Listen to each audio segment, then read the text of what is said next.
اس لیے کہ وہ یہ کلیم کر رہے ہیں کہ ہمیں 135 عیسوی میں وہاں سے نکالا گیا تھا.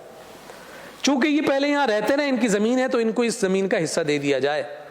اگر آپ اس کو ایکسیپٹ کر لیتے ہیں، تسلیم کر لیتے ہیں، جی ان کو دے دیا جائے، ان کو یہاں سے نکالا گیا تھا، مار کے عیسائیوں نے نکالا تھا، ٹھیک ہے. حضور 571 میں تشریف لا رہے ہیں. 40 سال آقا کائنات صلی اللہ علیہ وسلم نے اور گزارے. پھر اس کے بعد آقا کائنات صلی اللہ علیہ وسلم نے اعلان نبوت فرمایا. 13 سال حضور علیہ السلام مکہ المکرمہ میں رہے. پھر حضور علیہ السلام نے ہجرت فرما کر مدینہ المنورہ تشریف لائے.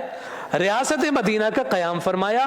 حضور کے آنے سے پہلے اس یثرب والی زمین پر یہودی رہتے تھے، اور چونکہ وہاں پر وہ امن عامہ کے نقص کو قائم کر رہے تھے، تو آقا کائنات صلی اللہ علیہ وسلم نے انہیں وہاں سے مار بگایا. قبیلہ بنو نذیر ہمارے سامنے ہے، خیبر کا قلعہ ہمارے سامنے ہے، ان کو وہاں سے مار بگایا، ان کو وہاں سے نکالا گیا.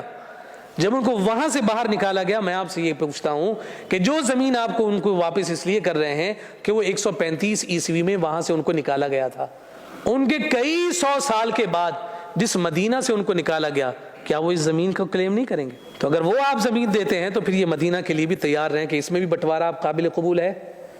تو آپ نے تو پچھلی درس میں کہا تھا کہ ہم تو کسی طور پر بھی مدینہ ان کو نہیں دیں گے. تو اگر آپ مدینہ نہیں دیتے تو اسے بدرجہ اولا نہیں دینا ہے.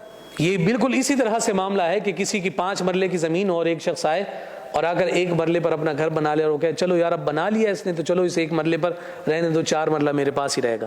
اور پھر وہ آ کر ایک اور مرلے پر قبضہ کر لے. آپ کہیں کوئی بات نہیں، 2 مرلے 3 تو میرے پاس ہیں. ایسا کبھی بھی کہیں نہیں ہوتا ہے.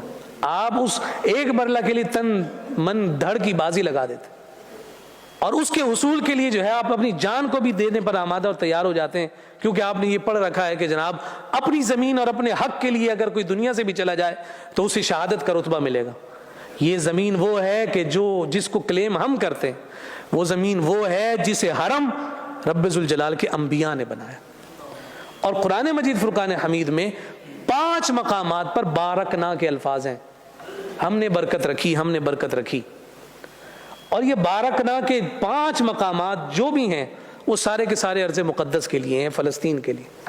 سبحان الذی اسری بعبدہ لیلا من المسجد الحرام الی المسجد الاقصی الذی بارکنا حولہ وَلِسُلَيْمَانَ الرِّيحَ عَاصِفَةً تَجْرِي بِأَمْرِهِ.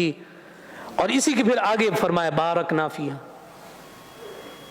وَنَجَّيْنَاهُ وَلُوطًا إِلَى الْأَرْضِ الَّتِي بَارَكْنَا فِيهَا لِلْعَالَمِينَ.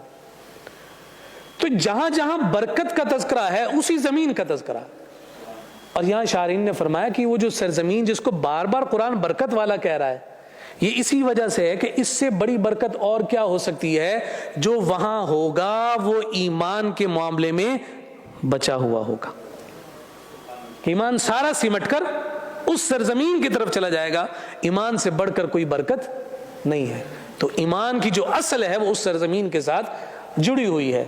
اسی لیے میں پھر یہ جملہ دہراتا ہوں، آج وہاں کے مسلمان پوری امت کا قرض ادا کر رہے ہیں.